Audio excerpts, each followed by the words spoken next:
नमस्ते दोस्तों। भारत एक ऐसा देश जहां हर किले की दीवारें कुछ कहानियां छुपाए बैठी हैं। वो कहानियां जो सिर्फ तलवार और तोप की नहीं, बल्कि चाल, रणनीति और मनोविज्ञान की है। इतिहास की किताबों ने सिर्फ युद्धों का परिणाम बताया, लेकिन उस परिणाम के पीछे की रणनीतियां, वो अब भी छुपी हुई हैं। आज हम जानेंगे भारतीय युद्ध रणनीति की उन कहानियों को जो इतिहास की धूल में कहीं खो गई है। इन कहानियों में है बुद्धिमत्ता, चालाकी, ताकत और धैर्य एक साथ। आइए खोलते हैं इतिहास का वो अध्याय, untold stories of Indian warfare tactics, Bharat की युद्ध नीतियों की अनसुनी कहानियां। The legacy of ancient Indian warfare, Bharat की प्राचीन युद्ध परंपराएं। प्राचीन भारत का युद्ध केवल तलवारों और ढालों तक सीमित नहीं था। यह एक कला थी, रणनीति, नीति और दर्शन का संगम। भारत के ग्रंथों में जैसे महाभारत और रामायण, हमें न केवल महान योद्धाओं की कहानियां मिलती हैं, बल्कि युद्धों की गूढ़ नीतियां भी दिखती हैं। महाभारत का युद्ध कुरुक्षेत्र में हुआ, लेकिन उसकी तैयारी वर्षों पहले शुरू हो चुकी थी। कूटनीति, साम, दाम, दंड, भेद, इन सभी का उपयोग कर पांडवों ने युद्ध के लिए अनुकूल परिस्थिति बनाई। रामायण में प्रभु श्री राम का लंका विजय एक आदर्श सैन्य अभियान की मिसाल है। समुद्र पार करना, गुप्तचरों का उपयोग, मित्र राष्ट्रों की सहायता और मनोबल का निर्माण, ये सब आधुनिक सैन्य सिद्धांतों से मेल खाते हैं। कौटिल्य के अर्थशास्त्र में सैन्य संगठन, गुप्तचर प्रणाली, शत्रु की कमजोरी पहचानने की रणनीति और समयानुकूल युद्ध की विस्तृत जानकारी दी गई है।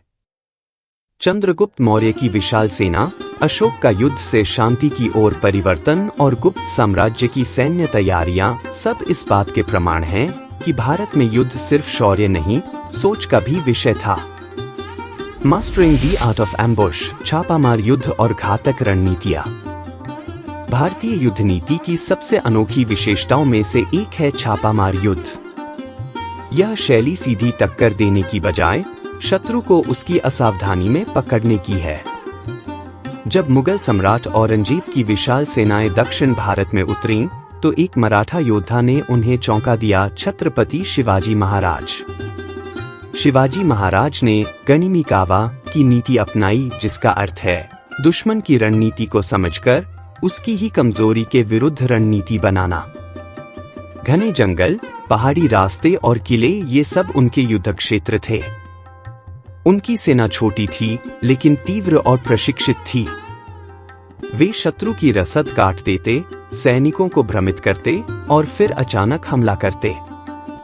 उनके युद्ध की शैली इतनी अनोखी थी कि भारी भरकम मुगल सेना भी हार मानने लगी। गुरिल्ला युद्ध का प्रयोग सिर्फ शिवाजी तक सीमित नहीं रहा। छत्तीसगढ़ के आदिवासी क्षेत्रों से लेकर असम के अहोम राजाओं तक कई भारतीय शासकों ने इस रणनीति को अपनाया।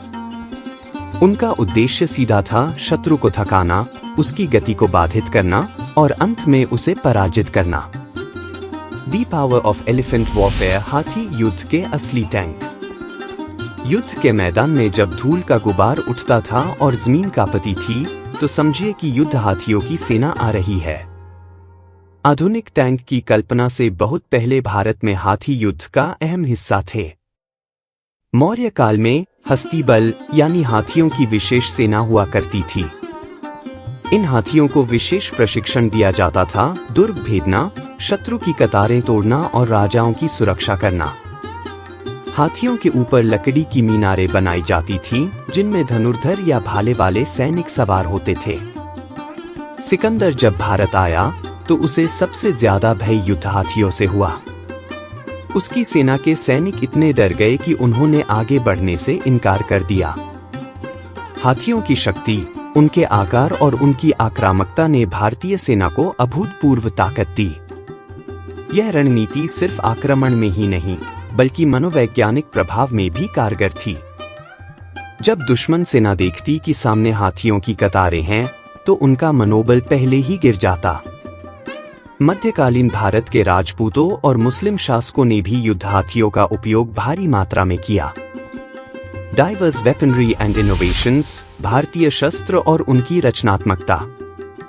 भारत का शस्त्रास्त्र विज्ञान केवल बल का प्रदर्शन नहीं था, बल्कि उसमें रचनात्मकता और विज्ञान का मेल था। हर क्षेत्र में, हर संस्कृति में अलग अलग हथियारों का विकास हुआ जो वहां के भौगोलिक और सामाजिक परिस्थितियों के अनुरूप था। दक्षिण भारत में प्रचलित उरुमी एक लचीली तलवार थी जो कोड़े की तरह चलाई जाती थी। यह न केवल तेज थी, बल्कि दुश्मन को भ्रमित करने का माध्यम भी थी। शिवाजी द्वारा प्रयुक्त बाघ नख एक गुप्त हथियार था जो नाखून की तरह दिखता था और इसी से अफजल खान को मारा गया। खंडा, त्रिशूल, चक्र, कृपाण, भाला, गदा, इन सभी में वैज्ञानिक संतुलन और मनोवैज्ञानिक प्रभाव था। धनुष और बाण भारत की सबसे पुरानी और प्रभावी प्रणाली थी, जिसकी गाथाएं रामायण और महाभारत में अमर है। भारत में शस्त्र पूजा की परंपरा भी रही है, जो दर्शाती है कि हथियारों को केवल हिंसा का साधन नहीं, बल्कि धर्म और मर्यादा का वाहक माना जाता था। हर शस्त्र किसी न किसी देवी देवता से जुड़ा हुआ होता था, जिससे उसमें आस्था और मर्यादा का समावेश होता था। Lessons from the past, relevance today. आज के लिए क्या सीखें इन युद्ध नीतियों से?